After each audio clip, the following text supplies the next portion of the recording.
because we're going to do this show. And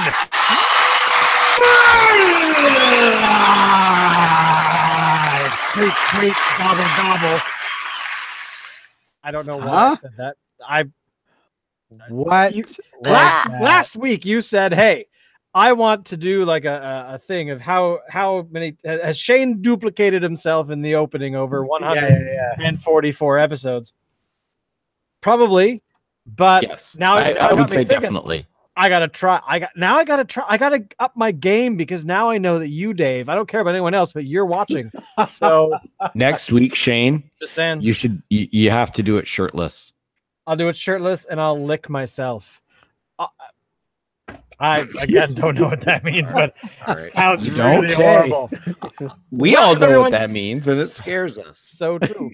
Welcome to the Crafty Boys. We are here again for our Wednesday night drinkathon, where we are going to drink so much that Dave decides that he wants to wear women's clothing, just like last week. Hey, it happens all the time. Yes. This week was Dave's choice. It was. Although I was falsely accused that it was my choice. I just want to put that out there. So, Dave, what beer did you choose and what did you actually get? Okay. What did I choose? It was... Well, I can't remember because I didn't look at my camera first. Getting it. So it's off the rails. Yeah, there you go. There we are. Thank you. Honey Ginger Ale. And I would just like to say that I am seriously pissed that I couldn't get that because I was totally excited to get that one and give it a shot. Because as both of you know, I'm all about the ginger. So yeah, that would have been for Marianne myself. What? Who? Marianne. Leave it to Alan to pull a 1970s throwback to call out to Gilligans Island. Oh God! Sorry. Anyway, continue. Oh, so Ginger was one of the characters. Yeah. Yes. Gotcha. Sorry. Wait. I barely watched Gilligans Island. So. Wait. Okay. Let's get back on track. You don't actually know. Sorry. Let's talk about this after. Let's talk about it after. Continue on with That's right, Shane. Just walk away. Not literally, obviously. So the Off the Rails was the initial pick. It was actually Alan said, or it was you, Shane, said, here's a few options. And we were talking about it at the end of the show last week, and the Honey Ginger came up and we said, yep, like it. Let's do it. And of course, when I go to the damn store, it's not there. Surprise, surprise. They did have a couple of Off the Rails. Neither of them was even remotely close to Honey Ginger. So whatever. So I was looking over there. I decided, because we haven't done Fuggles in a while, to go for a Fuggles and Warlock, the Will to Ride team #Fug for cancer. Or no, team #Fug cancer. So there is a story, won't go into details about this one, but it is a white sangria kolsch. And I thought that sounded very interesting to me. So I wanted to give it a shot. Now, I will point out that it was me who had noticed the Off the Rails at the store last week when I was picking up their beer for the show last week. And I know how much you love ginger. So I had mentioned it. Now, this week, I couldn't find it either. It was gone. So I also picked up the Will to Ride from Fuggles Warlock. This is the label here. What's interesting is that some of the proceeds from this will go towards the BC Cancer Foundation in the Ride to Conquer Cancer. And we can talk about that in a little bit. So it's maybe a good beer, definitely a good cause. So how can you go wrong? I want to try it. Now, Shane managed to beat us. Sorry, what? Am I back here? Okay, yes. I managed to pick the right beer this week. I got the Off the Rail. You guys keep saying rails, but it's actually Off the Rail Brewing Co. The Honey Ginger Ale. And I'm going to just drink this mother down, and I'm not going to share it with you jerks at all. Okay. Wow. Okay. Jerk. All right. Opening. Guess what? Guess what, guys? Watch this. This beer's awesome. I'm doing my pour. Here we go. I can smell the grape must. Okay, what is grape Oh must? my God.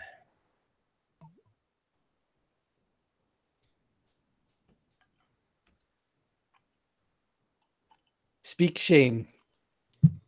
Sorry, I'm just give me a moment. Wow, this is weird. Okay, so Fuggles and Warlock, their slogan is keeping beer weird. And this beer, would you say they've been successful? White Sangria Kolsch. So what's in it? Sorry, I was not It's got interrupting. Grape Must. Somebody tell me what Grape Must is. I don't know what that is. Grape Must. I Googling. believe that's the leavings of the grapes once they have pressed them for the wine. Must is the fresh. So basically, crushed grape fruit skins? juice. Contains seeds, skins, and stems of fruit. Solid portion of blah blah blah blah. So basically, it's what grapes are. Okay. Mushy grapes. So it's got Grape Must. You don't eat this grape. You eat this one. And it's got peaches in it too.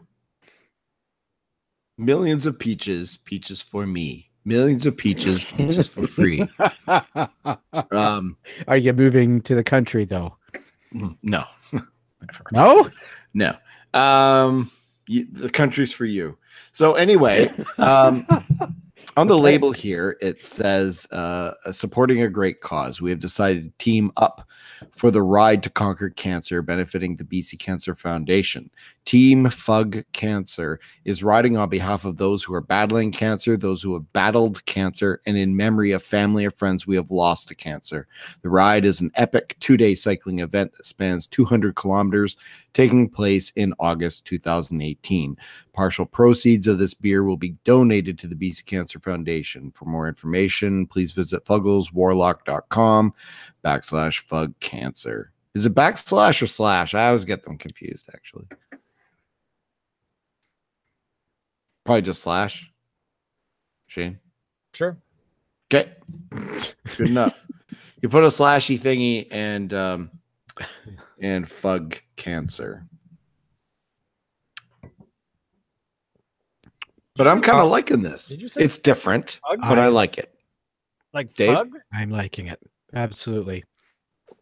I would love it too, but I got the right beer for the evening. So I got to say, this beer.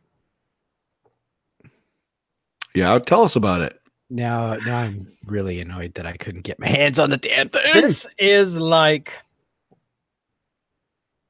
Let's think of it this way. Have you guys seen the movie Doctor Strange? No. You're off the show. All right. Out! And by the way, I'm going to go see Solo tomorrow night. So, You suck. Doctor No Strange. There's a spoilers. scene in Doctor Strange at the very end, where he is essentially fighting the big bad, the big villain, and I think the big villain's name is Dormammu. Dormammu, something like that. I can't remember. It's a cool name when you don't say it out loud. Right. But essentially, in order to defeat this sort of entity, he has to go and do it over and over and over and over and over again, which is basically them illustrating how the time crystal on his necklace actually works, where he's able to roll back time. He can die and then go back to this story explaining about the taste of the beer better have a point. All right, so I've now muted Alan. So anyway, sorry,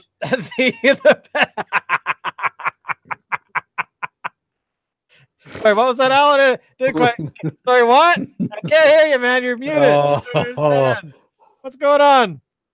Actually, you can unmute yourself, by the way. you can actually do that. But anyway, so carry on. At Shane. the very Time top crystal, of the screen, you can hit. Yeah, there you go. So anyway, crystals defeating big bads. My point is, this beer has so much ginger in it. The taste of ginger is overpowering, and you forget that it's beer. And you want to go back again and again to get the same taste each time. So that's my whole point. So if we were to compare it to the ginger ales and stuff that we've had in the past, so we've had the one from Phillips, we've had the Crabbies. Where does this kind of like fall on the line? But I think Crabbies is sweeter and tastes more like kind of a cider-ish kind of thing. This is full on, like, it's like you're eating ginger. That's how powerful the ginger is. Wow. How about the honey? So does the honey add a sweetness to it? Or are you detecting that? Yeah, slightly. It's definitely it's way more ginger powerful than honey. But yes, it does have a slight sweetness to it. So I mean, that's the problem with ginger and honey, is that they complement each other. But I always find, at least my taste buds are always saying that, you know, the ginger is here, the honey not so much. So yeah, right. Overall, a great beer, and it's a very sort of light looking beer. So it's not really it's got a nice sort of I don't know, gemstone kind of tone to it. I don't know what that means, but there you go. It almost looks like a brandy or something in your. And it's rocking on only 34 international beer units.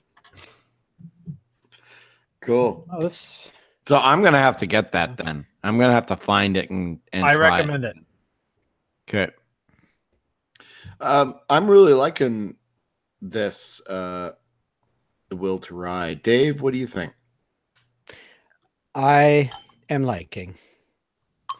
I guess I'm kind of showing my my not beer guy here, because I don't find it weird. I mean, it's a little different, but I guess because I don't, you know, have super refined beer buds, right? I don't find it weird, just a little different.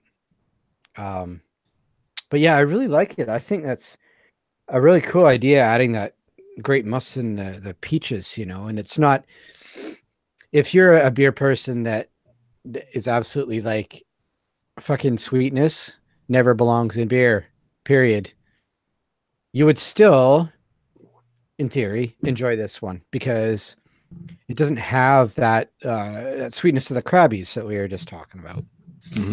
Not at all. It's still very much a beer, but it's got that nice addition of the grape, is what I really noticed. And maybe not quite so much the peach. I don't know about you, Alan, but no, I don't really detect the peach. I give it full marks for being interesting. Not really my style. It's not something that I don't think buy again.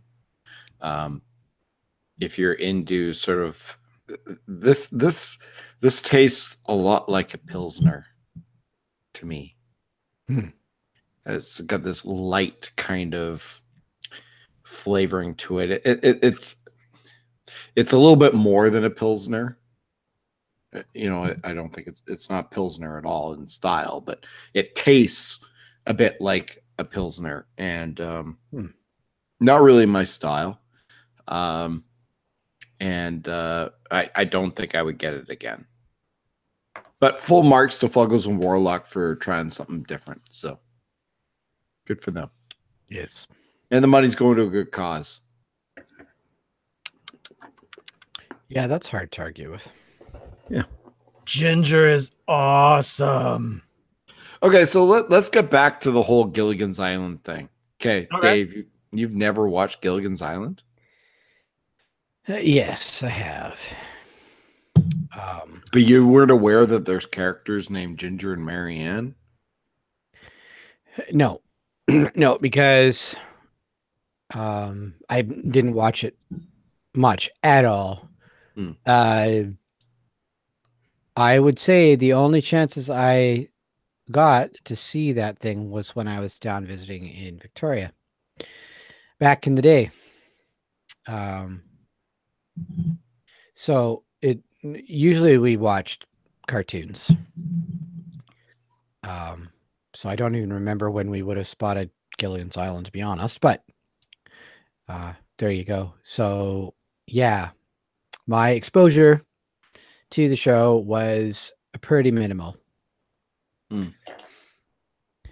The problem is when we were kids, I was seriously TV deprived. I had a whole 3 channels to choose from. But doesn't and correct me if I'm wrong. Maybe I am wrong here. But doesn't Gilligan's Island transcend all that? Channel doesn't everybody know the theme song? Well, I would probably recognize the theme song if I heard it, sure. But I know, obviously, I know the character of Gilligan and the Skipper. The captain comes to mind. Skipper too. The millionaire and his wife. The movie star. The professor and Mary Ann. Right. Here on Gilligan's Island. In the first season, it was and the rest. That's true.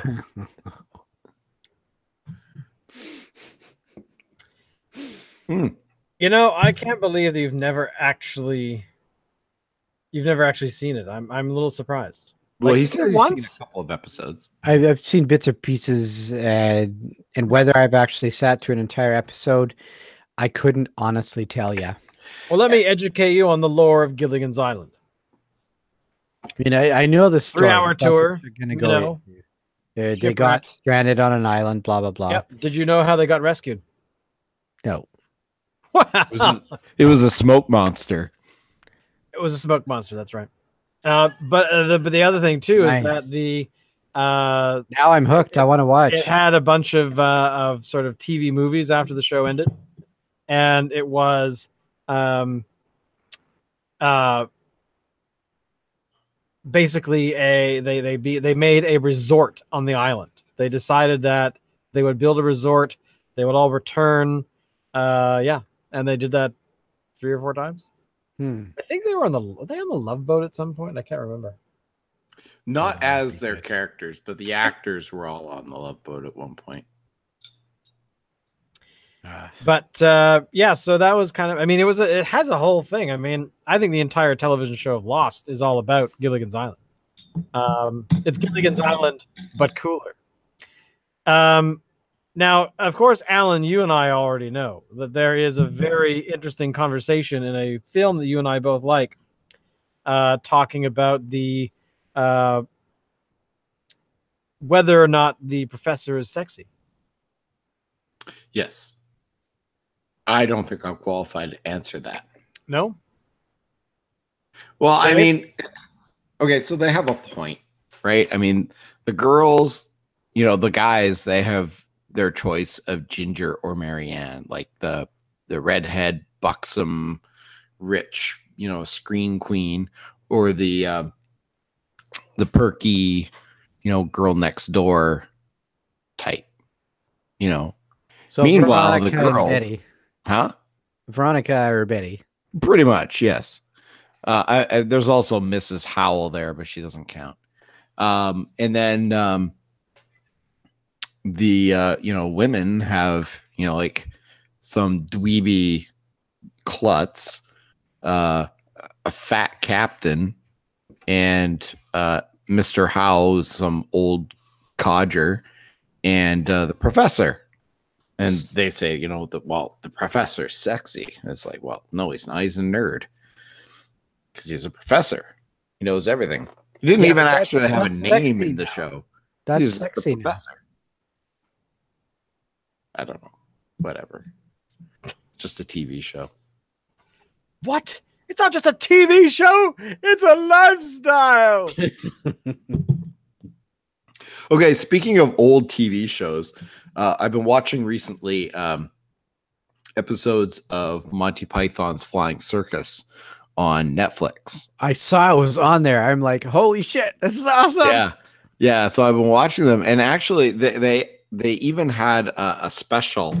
I can't remember what it was called exactly, but each Monty Python troupe member had their own episode of this special.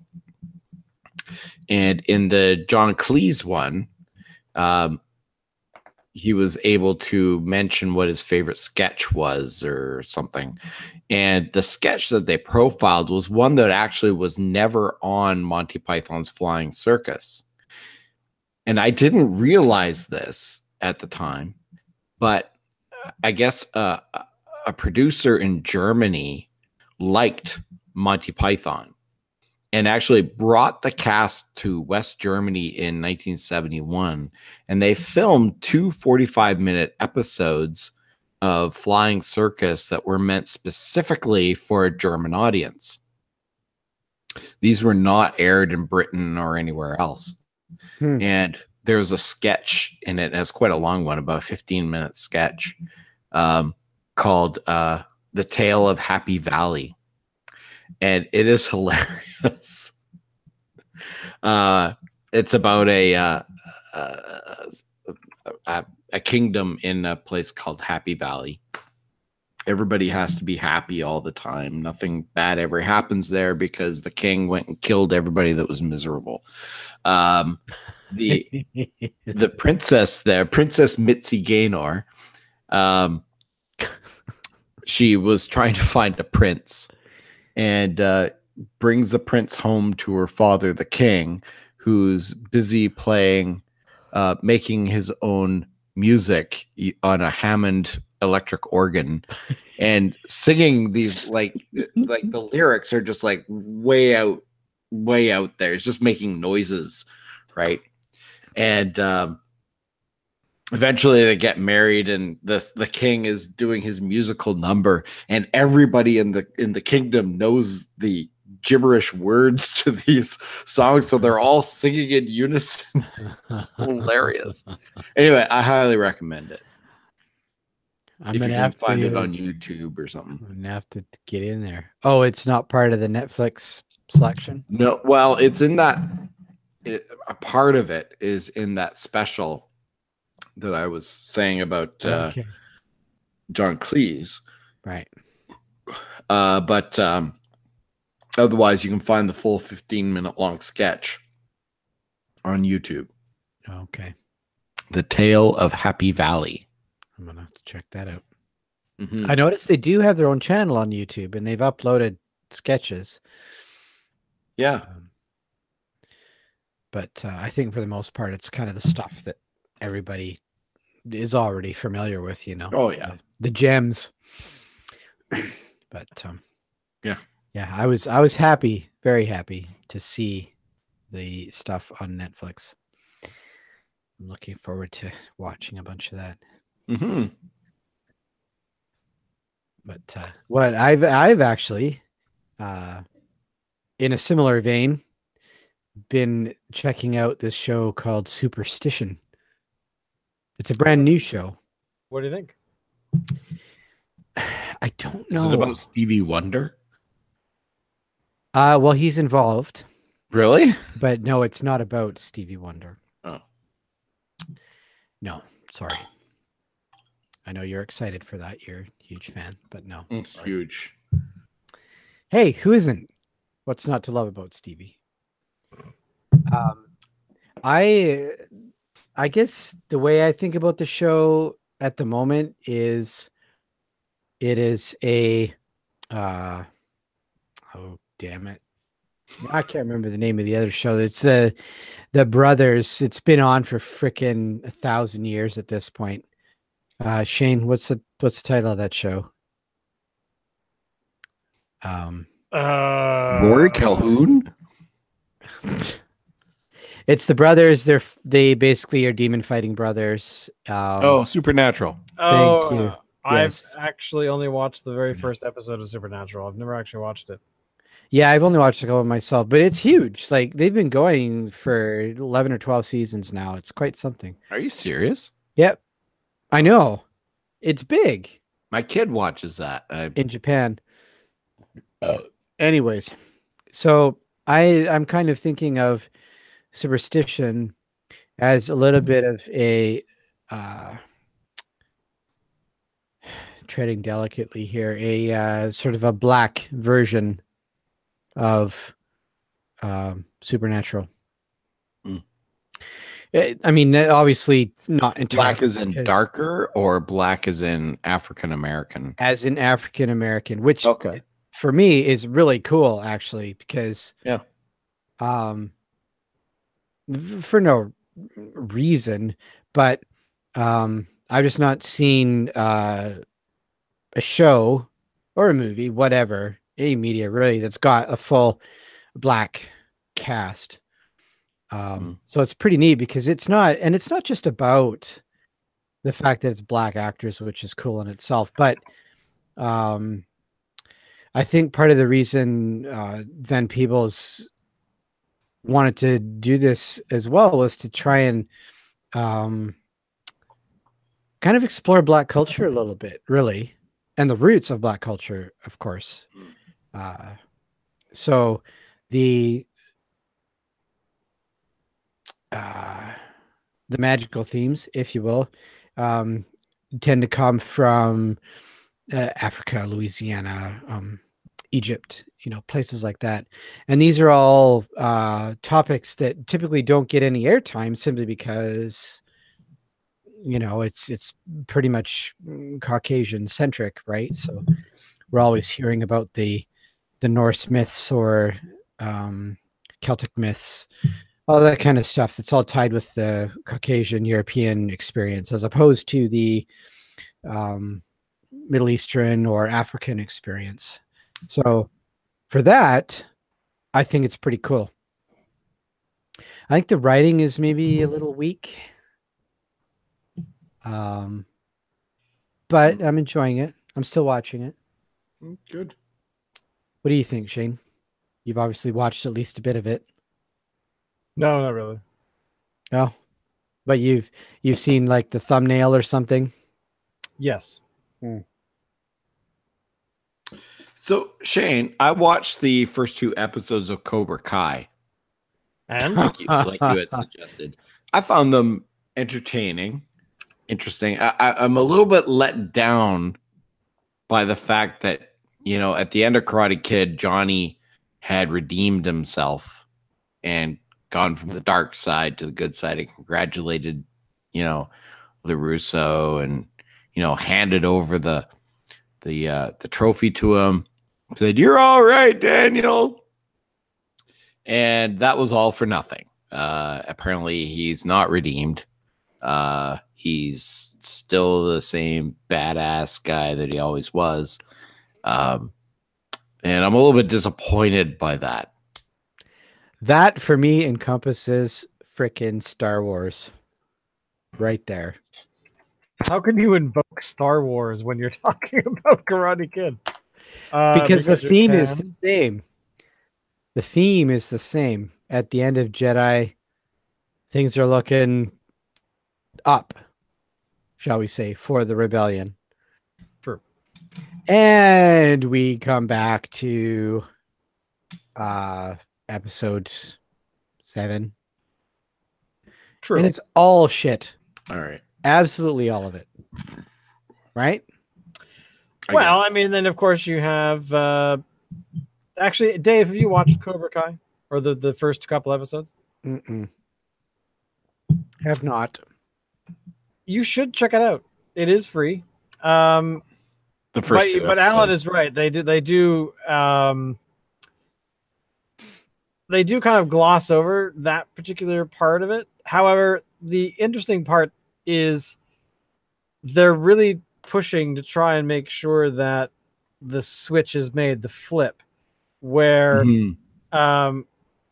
LaRusso is a dick. He's an adult, he's grown up, but his entire rich dick. Self-confidence, his entire confidence is built off of the fact that he kicked him in the face.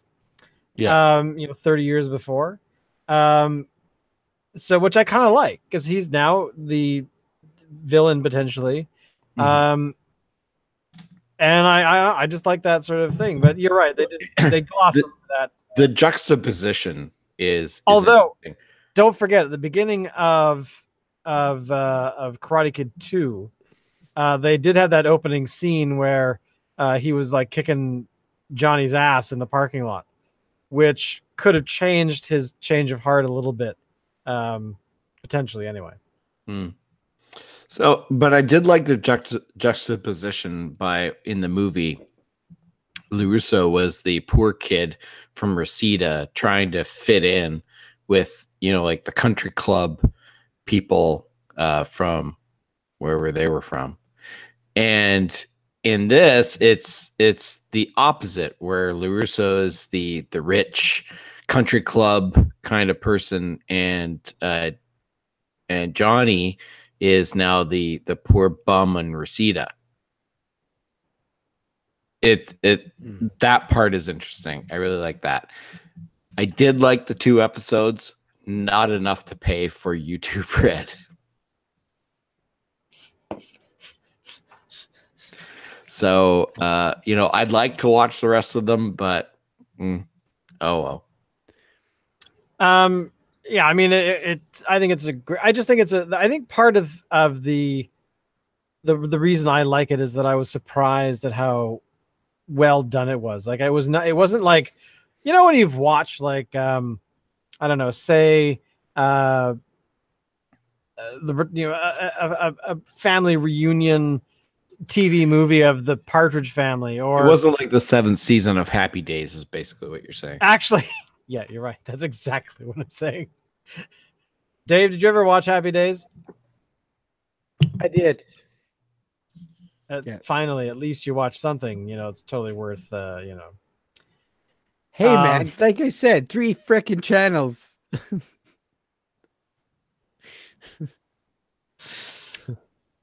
Was your family grow up on the wrong side of the tracks, Dave?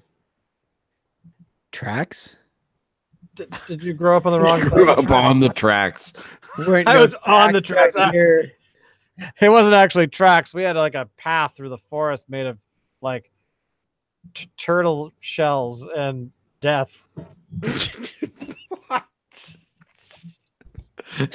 I meant to say my brain was picturing cedar chips, those things. You decided that was death. But my mouth is like turtle shells and death.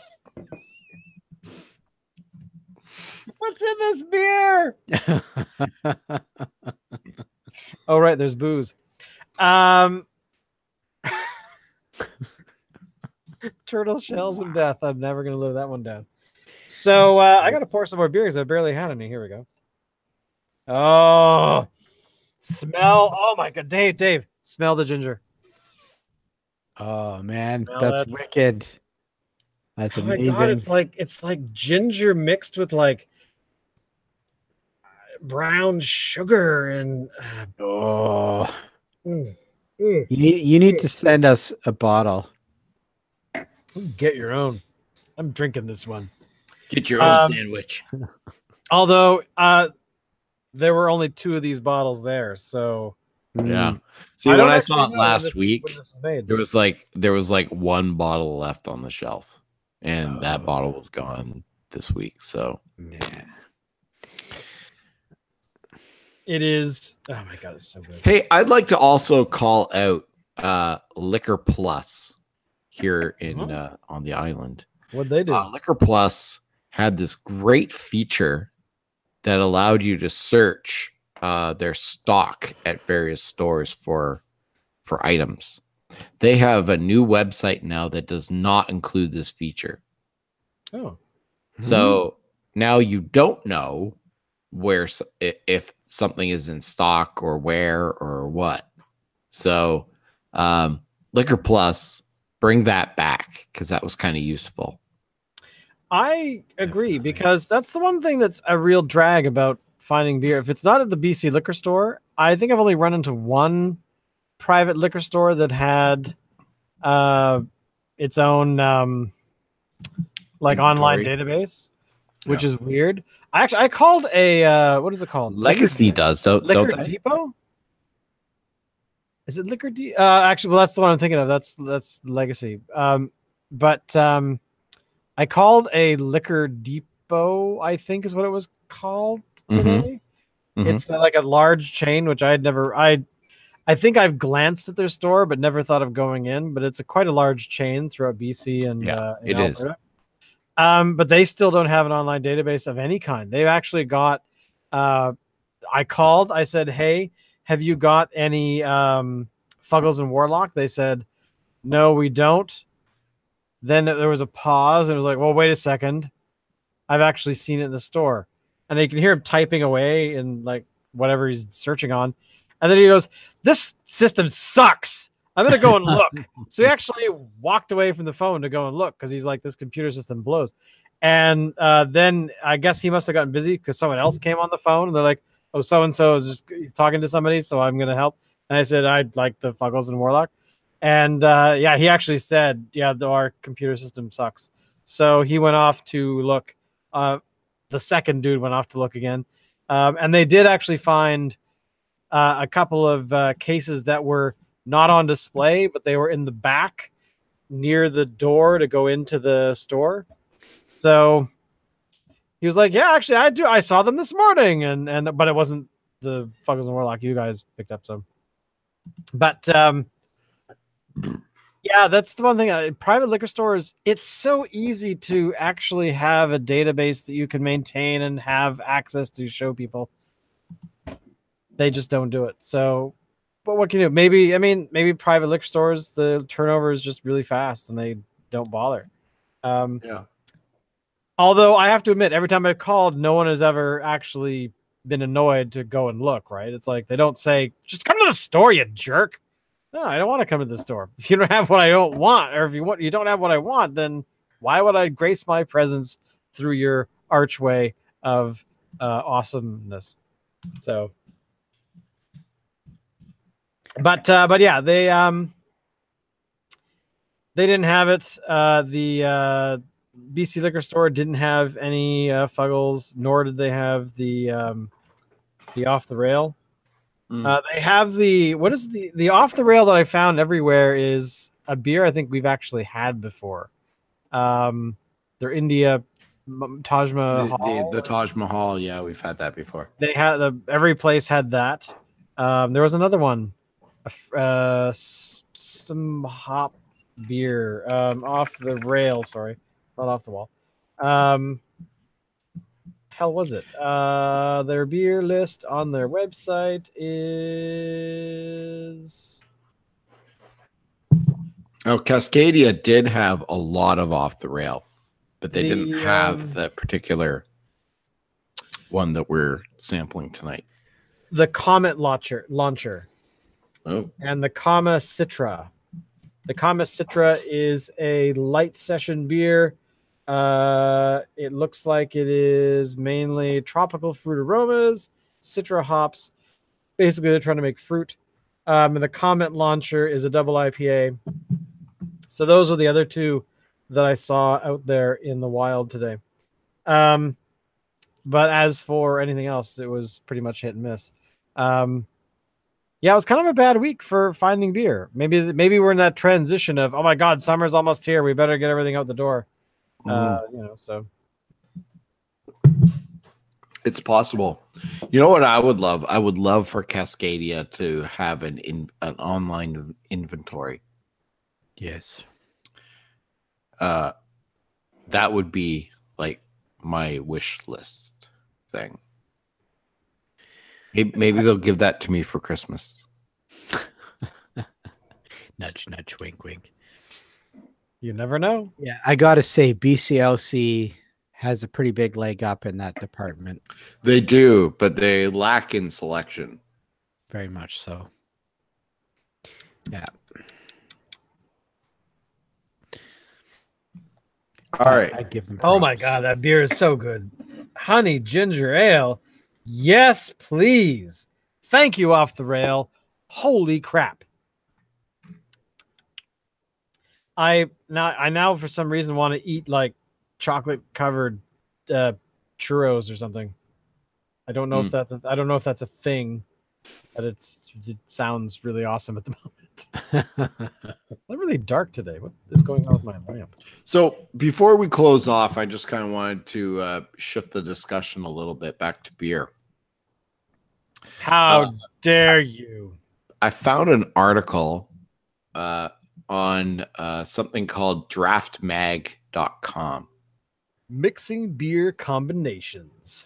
Yeah, so this is apparently a bit of a taboo subject in the craft beer industry, especially down in the United States. So the writer of this thing went on a trip to Edmonton, Alberta, and had dinner at a brew pub with a companion. And the companion had asked about one of their sour beers at the establishment, and was wondering how sour it is. And the server suggested, well, if it's too sour for you, we could add a saison to it and mix the two to reduce the amount of sourness. And the person from draftmag.com said, doesn't know if jaw hit the floor or anything, but this is something that's apparently just not done. But there's history involved in it. So there's the age-old black and tan, which people have been doing for years and years and years.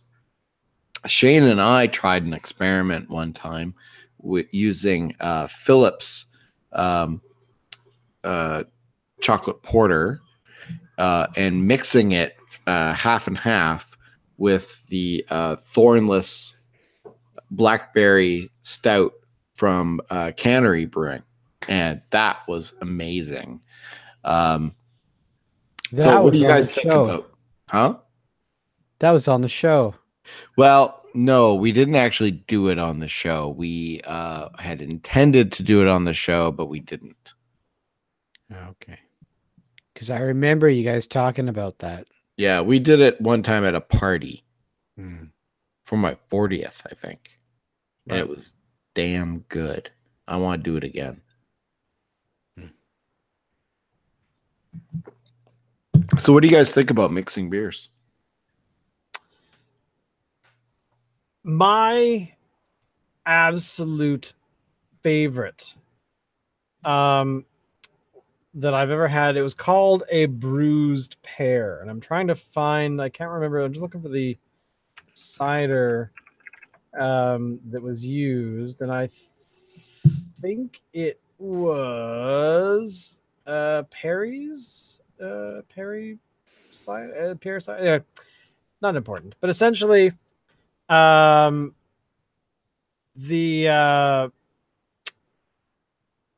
wonderfulness that it makes. So if you take a pear cider and you put it into a glass, and then you take Guinness and you pour that on top very slowly onto the pear cider, the love making that happens in that glass, it's a slow burn through the dark liquid of Guinness perfection.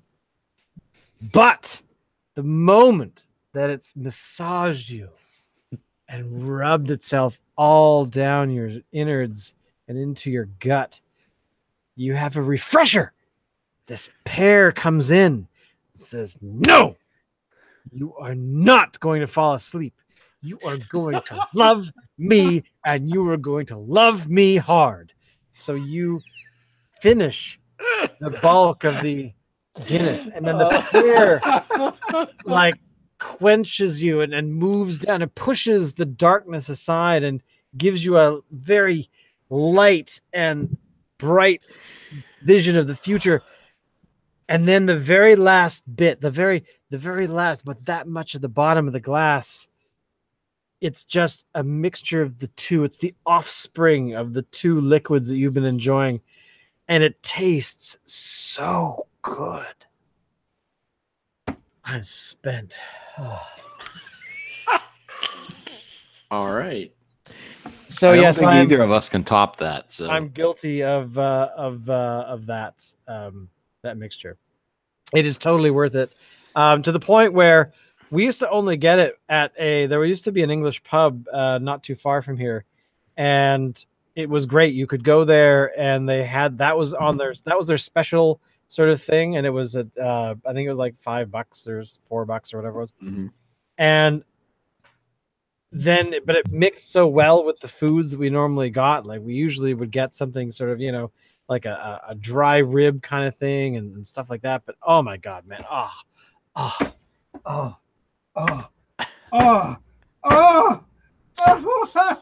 why did that pub close? I'll have what he's having. So the pub closed, unfortunately, and not too long ago, about 6 or so months ago, I actually was at home, and Allison said, "Hey, I could really use a cider." And I said, "Oh, okay, great. There's tons in the fridge." And she said, "No, I don't want the cider that we make. We have that all the time. I actually want to have the pear Guinness bruised pear thing." And so yeah, we went out to the liquor store. We actually bought some of the cider. It comes only, as far as I could tell, only comes in like 4-pack cans and tall cans, and of course Guinness. Duh.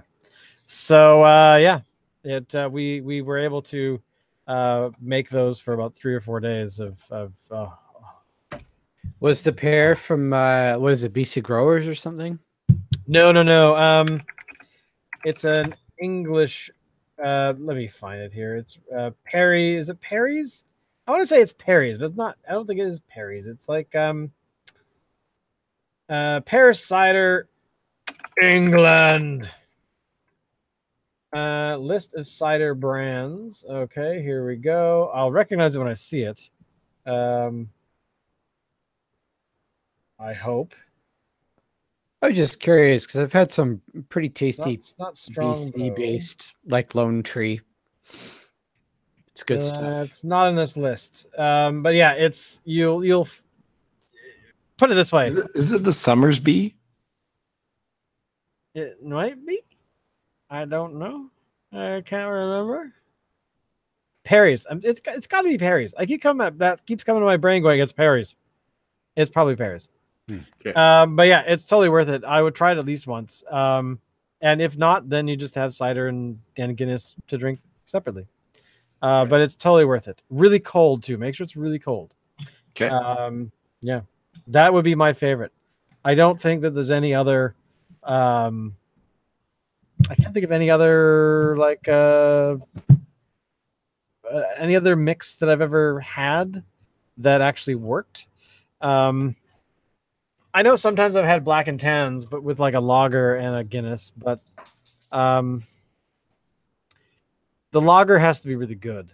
It's not really it can fail pretty easly, which is why I was so surprised when we had the bruised pear the very first time.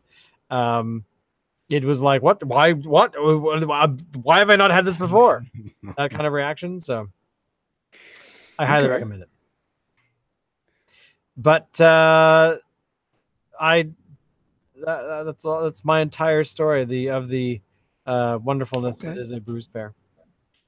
Why did they close? Dave, you have no. Thanks, I don't Dave. think he has anything. No, what? Jump in, Dave, with some sort of mixture. I remember mixing like Growers blackberry cider and 151. Oh, not okay. No, don't do that. That's not good. You become a zombie vomiter, and that's never a good thing. Yeah, I gotta say the one and the only time that I lost my guts, I just wasn't paying attention, and we were grabbing beers, whiskeys,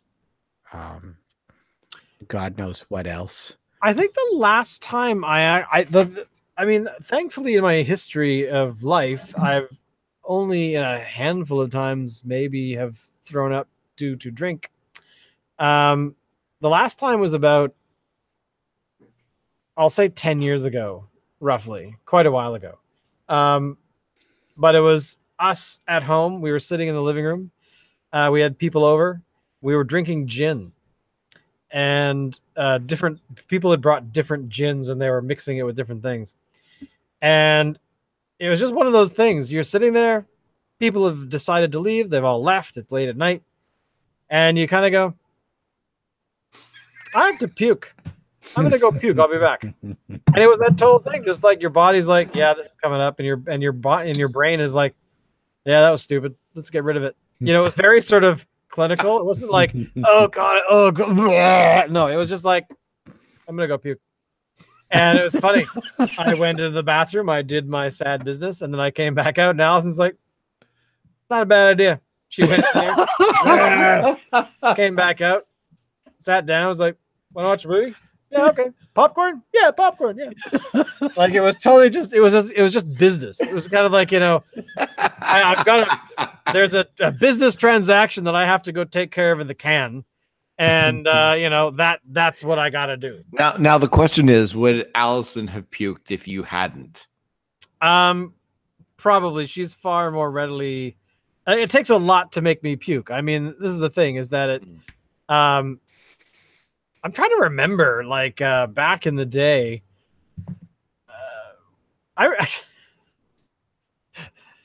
Have you ever been picked up from a place completely hammered? Like somebody called and said you have to come pick up so and so. Have you ever had to do that? No. No, Dave? No. Or vice versa. Have you been the pick-up-y? Have you been the one that's been picked up? Well, yeah. I mean, after Beer Fest or whatever. Well, aside from Beer Fest, because you go to Beer Fest and that's kind of part of the course. Made arrangements beforehand. So, no. So yeah, I remember many years ago, a friend of ours that we all know that I will remain. I know this story. Yeah. So very, very quickly for those who don't, Dave, I don't. Maybe I don't have. I must have told you the story. But anyway, I got this phone call from somebody I've never met. It says, "Hey, are you so and so's friend?" And I said, "Yes, I am." And he goes, "You need to come pick him up." And I said, and this is like 11 o'clock at night, and I was woken up from this phone call. And I said, "Yeah. So where are you?" "Yeah, we're at this place." "Okay, cool. I will come and get him." And then I fell asleep again. So, I think maybe 20 minutes, half an hour went by, and they called again and said, "Hey, are you coming?" And I said, "Oh yes, sorry. I fell back asleep. It's late." You know, he was like, "Oh yeah, no problem. But you really you need to come get him." And I said, "Okay, great." So I leave, and I stop and I get my dad. I'm like, "Dad, you have to come see this because this I think from what it sounds like, it's going to be an experience." And so we get to where our common friend is, our mutual friend, and I go to start going through the front door, and the guy because I didn't know what this guy looked like, but I went to go in, and the guy goes, "Hey, are you Shane?" I said, "Yeah, it's me." He's like, "Oh yeah, great, cool." I said, "What? Wonderful. All right, so he's inside." No, he's behind you. And I turn around, and he's laying in the bushes beside the door, and all you can really see in the dark is these 2 feet. And so I had a bit of forethought on the way there, and I took a blanket with me, put a blanket across my back seat, and threw him in. So we're driving back to drop him off at his home, and all I hear is like he's not actually throwing up, because I thought that's why I brought the blanket. So if he throws up, he at least throws up on something I can wash. But the problem was, I learned while talking to the guy at front, because we were piling him in the car, and the people that he was with said, "Oh yeah, he said he only had 4. I think he really had like 8." "Oh, he had 8. Yeah, he's like, I could totally do another." And I said, "Oh, so why is he in the bushes?" He's like, "They threw us out." And I said, "Oh, why did they throw you out?" Like, we were all sitting up against the stage, and he threw up all over the stage. So they threw us out. It was a stripper bar. Yes, He was sitting in gynecology row, and so that happened, and but the best part was getting him back, and he had roommates who knew all about how to take care of drunk people, apparently, and so they roommates. Interesting. Oh yeah, exactly. Hey, public forum, I gotta keep some privacy here. So his roomies said, "We'll make him drink raw eggs." And I'm like, "What? What is this?" So they gave him raw eggs. He then vomited on his bed again. I mean, he was down to the very last remnants. Like, we're talking like bile. So, well, not much. My point is, not much was coming up. Just a lot of really awful noise. So it was an experience. Jeez. And my memory could be spotty, but I don't think I've ever had to be on the picking up end of that. But there you go. No, me neither. So there you go. Yeah, that I think is probably the most entertaining experience. The only other one was picking up my sister when she was much, much younger. Put it this way, not old enough to drink, and had a bit too much at a party. So my father and my dad and I guess we should start a business. Bob and Son, picking up your drunk since 1991. But yeah, no, they it was the funniest thing. My sister denies this up to this day, but she got in the car and she had like her cheeks were like out to here because she had she'd taken an entire like thing of gum and jammed it in her mouth. And she kept asking over and over again, "Is mom awake? Is mom up? Is she still awake?" Like, yeah, she's still up. Is she still awake? Yes, she's still awake. Is she really? Yeah, she still is. But it was adorable. It was adorable. But I think she was like, I don't know, 15, 14, maybe 16 at the very tall end. But yeah, it was kind of amusing. It was adorable. Just because my father was like, "Yeah, she's awake. Yeah, when we get home, she's awake. Yeah, she'll still be awake when we get there." Constantly, just every like 10, 20 seconds. She's still up? Yeah, she's still up. I think she was actually like, "Is she gonna be home?" Like, yeah, she lives there, so yeah, she'll probably be home at 10:30 at night on a. So anyway, I think that's enough. I think we've bored people enough. Yay! Thank you everyone for coming. Thank you for watching. I'm Shane. These guys here are not Shane. We're guys. Not Shane number 1 and not Shane number 2. We will see you all next week for whatever beer we hopefully can get. But this week's beer is of course, the Off the Rail Honey Ginger Ale with special appearances by Fuggles Warlock, The Will to Ride. The Will to Ride. And one last shout out to the trailer for the reboot of the television program Magnum PI. Oh. What else do you say to that?